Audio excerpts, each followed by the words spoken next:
Grouping items together in Smart Notebook is a really handy way to make sure that objects never get separated from one another and you can move them in one unit.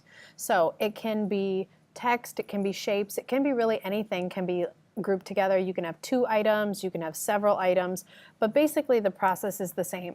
So let's say, for example, I want this shape to be linked with this text because maybe I want this text to appear just like this, but I don't want to have to move each of them separately every time I move it. So what I can do is I can put them exactly the way I want them in position, and then I'm going to click and drag to make sure that both items are highlighted. You'll notice that there's a box for the text and a box for the shape.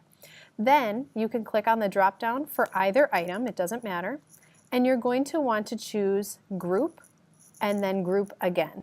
Also, you'll notice the shortcut for this is Command G, and so that's a really easy shortcut to remember. So when I click Group, you'll notice that now there's only one box, and when I drag these around the screen, they move together. And like I said, you can actually add several things, and they don't have to necessarily be connected with one another.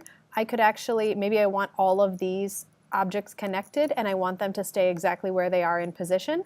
Again, I click and drag and I use my Command G or my drop-down menu, and now all of those items are connected.